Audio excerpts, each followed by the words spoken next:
Now the latest ITV news in the Tyne Tees region with Amy Lee and Ian Payne. Perhaps reflective of some tumultuous years for this most easterly of northeast towns, and since 2019. 3 weeks before the general. So what's changed over the decade and what does its future look like? Hundreds of jobs. Game. For next tonight, it's almost 10 years since Redcar saw the collapse of its steelworks and the loss of hundreds of jobs. Since then, residents of the town have heard many promises of more investments and employment. So what's changed over the decade and what does its future look like? Our correspondent Rachel Bullock visited the town on Market Day to see how people are feeling 3 weeks before the general election. Redcar hasn't always been red. It's also been Lib Dem yellow, Labour red and, since 2019, Conservative blue. Changes of voting here perhaps reflective of some tumultuous years for this most easterly of northeast towns. The loss of its iconic steelworks in 2015 took 2,000 jobs with it, and those scars run deep. Voters here wanting their incoming MP to deliver. Hopefully move forward in Redcar.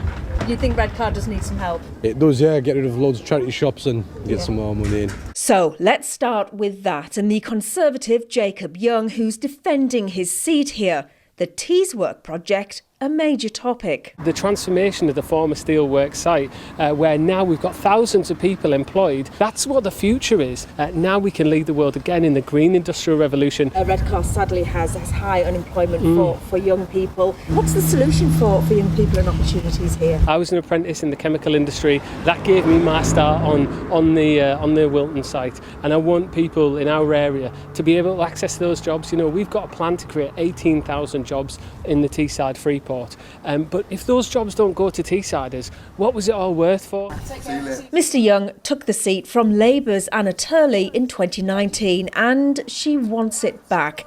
What are her pledges? So we have a youth unemployment rate that is more than double the national average, and that's just shocking. Labour will bring in a youth guarantee that will make sure every young person has access to an apprenticeship, to training, to skills or a job opportunity. That's our promise to young people. We need it in this area. We've got fantastic young people and they deserve the very best. Redcar High Street is suffering. There's a lot of empty units there. What can you do for that? For a start, I've got a campaign to bring back free parking because that's hammering local communities. But we'll also scrap business rates and make sure that the big tech companies are paying their fair share of tax rather than penalising small businesses. So, have voters here made their minds up yet? I'm not voting for none.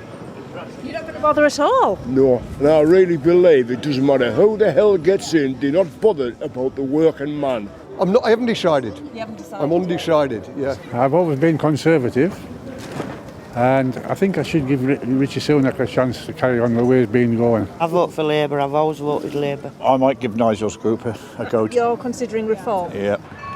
The Reform candidate, like the others, busy door knocking. I grew up in Grange Town in the 1990s. We had to go away for work. Things have not got any better. You know, there's a lot of entrepreneurialism in the regions, a lot of young people with a lot of really cracking ideas. I'd like to support those people.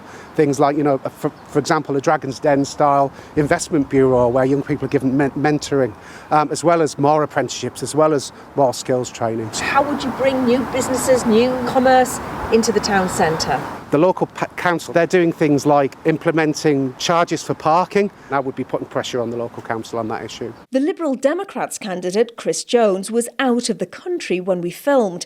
In a statement, he told us to support young people into work, we would increase the availability of apprenticeships. The Liberal Democrats would ensure a 20% higher minimum wage for people on zero-hour contracts and that apprentices are paid at least the national minimum wage. As for Redcar High Street, the Liberal Democrats would scrap business rates and institute a fairer landlord levy, which would not pass the burden of business rates to business owners, but to landlords instead.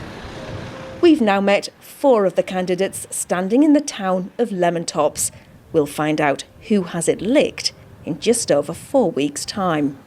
Rachel Bullock, ITV News, Redcar. And here's a full list of the 6 candidates who are standing in Redcar.